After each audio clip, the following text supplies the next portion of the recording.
আজি চাওঁ আমি আজি নিফটি এক্সপায়াৰী আমাৰ কেনেকুৱা গ'ল আৰু কাইলৈ কাৰণে আমি কি প্লেন কৰিব পাৰোঁ। বহুত দিনৰ পৰাই আচলতে আমি এই ৰেঞ্জটো বনাই ৰাখিছিলোঁ যে নিফটিৰ এটা হাই চেলিং জ'ন আছে, সেইটো হৈ গ'ল 23,600 পৰা 650লৈকে যিটো ৰেঞ্জ আছে, সেইটো হৈ গ'ল নিফটিৰ এটা হাই চেলিং জ'ন।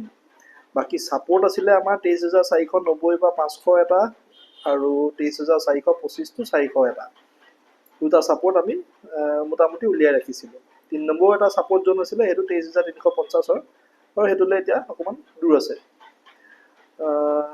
বাকী নিফটি আজি 5 মিনিটৰ কেণ্ডেলত যদি আমি চাওঁ, মোটামুটি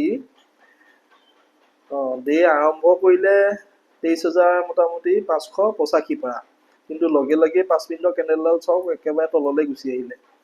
গুচি আহি পেলাই মোটামুটি প্ৰায় 23,500 ওচৰে পাজৰে পালেহি।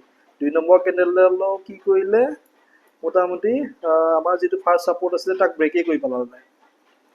23,490 পৰা তললৈ গুচি আহিলেহি, মোটামুটি 23,465 পালেহি। কিন্তু আমাৰ যিটো আমাৰ 2 নম্বৰ ছাপোৰ্ট আছিলে 23,425 পৰা 400 যিটো ৰেঞ্জ আছিলে, সেইটো কিন্তু ভাঙিব নাই বা তাৰ ওচৰলৈ নাই যোৱা। তাৰপিছত নিফটিয়ে কি কৰিলে, মোটামুটি পুনৰ এইখিনিত ছাপোৰ্ট ল'লে। ছাপোৰ্ট লৈ পেলাই আমাৰ যিটো ছাপোৰ্ট জ'ন আছিলে তাৰ ওপৰতে লাহে লাহে ট্ৰেড কৰি আছিলে। বহুত সময়ত ট্ৰেড কৰিলে, ট্ৰেড কৰাৰ পিছত দেখিলোঁ যে আমি কি এটা ৰেঞ্জ বনাইছে, মোটামুটি 10:30 মানৰ পৰা একেবাৰে আপ টু প্ৰায় 1:15 মানলৈকে এটা ৰেঞ্জ বনাই আছিলে। এই ৰেঞ্জ বনাই থাকোঁতেই আমি মাৰ্ক কৰিছিলোঁ তাৰ যিটো হায়াৰ জ'ন আছিলে, প্ৰায় 23,560 ওলাইছিলে হ'বলা সেইটো সময়ত। আমি চাই আছিলোঁ যে কেনেবাকৈ যদি 23,560 ব্ৰেক কৰিবলৈ হয়, তেতিয়াহ'লে মোটামুটি মই ভাবিছিলোঁ যে মোটামুটি 23,600 ওচৰে পাজৰলৈকে যাব, আৰু তাৰ কাৰণে মই কলো লৈ থৈছিলোঁ।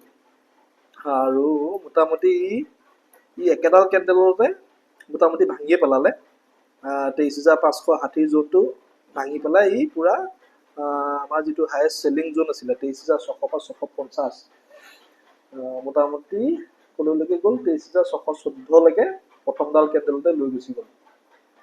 হ'লেও এটা বস্তু দেখিলোঁ যে যদি তাত ছাষ্টেইন হোৱা নিচিনা অকণমান আমাক দেখাইছিলে, তথাপি কিন্তু সি ছাষ্টেইন নহ'লে।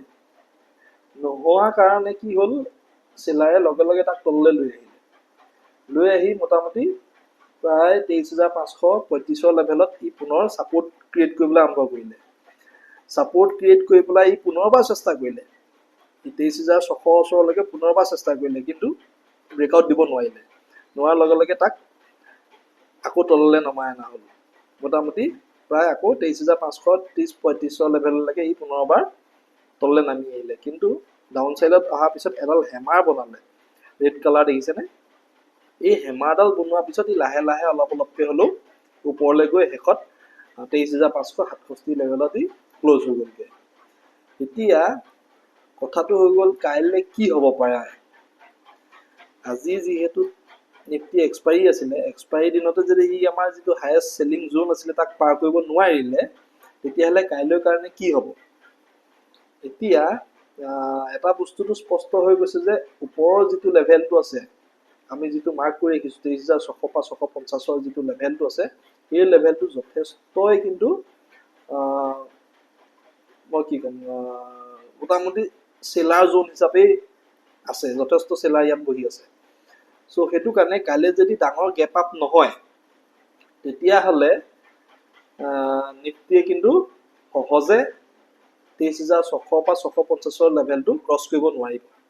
আৰু যদি কেনেবাকৈ নোৱাৰে, তেতিয়াহ'লে পুনৰ চান্স আছে কি ইয়াক মোটামুটি চেলাৰে পুনৰ তললৈ লৈ আহিবলৈ চেষ্টা কৰিব। তো আমাৰ কাৰণে ইম্পৰ্টেণ্ট হ'ব কাইলৈ আমি এটা ট্ৰাইংগল বনা দেখা গৈছে। যদি ট্ৰাইংগলটো চাওঁ তেতিয়াহ'লে মোটামুটি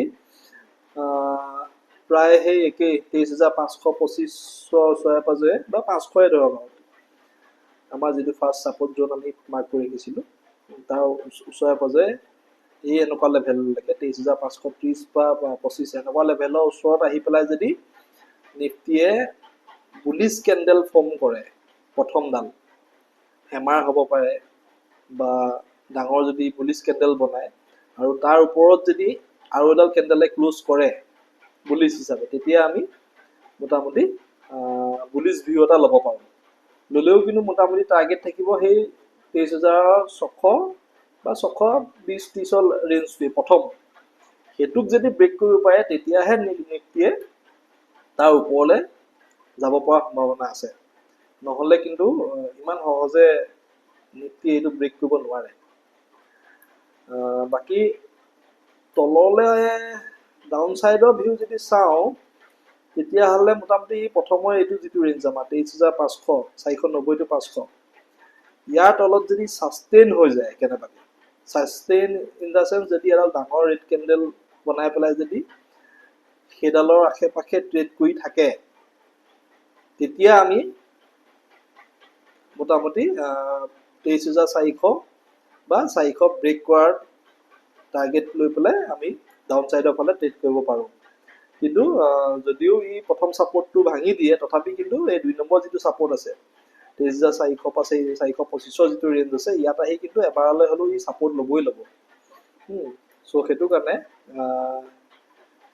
আমি লেভেলটো চাই পেলাই ট্ৰেডিং কৰিব লাগিব। বাকী কাইলৈ দিনত আপডেট কৰিম মই কি কৰোঁ কি নকৰোঁ, কেনেকৈ কি আগবাঢ়িম। আজি মোটামুটি প্ৰায় 10% যিটো মোৰ টাৰ্গেট থাকে ডেইলি, সেইটো আজিও এচিভ হ'ল বাৰু।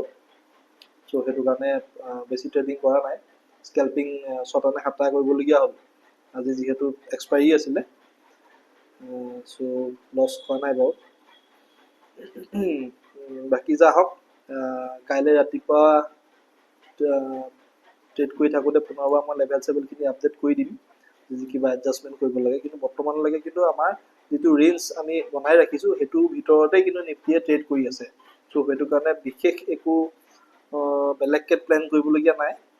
বাকী দেখি থাকি পেলাই চাই নিজৰ লেভেলত অহাৰ লগে লগে আমি অলপ এলাৰ্ট হৈ গ'লেই হ'ল আৰু।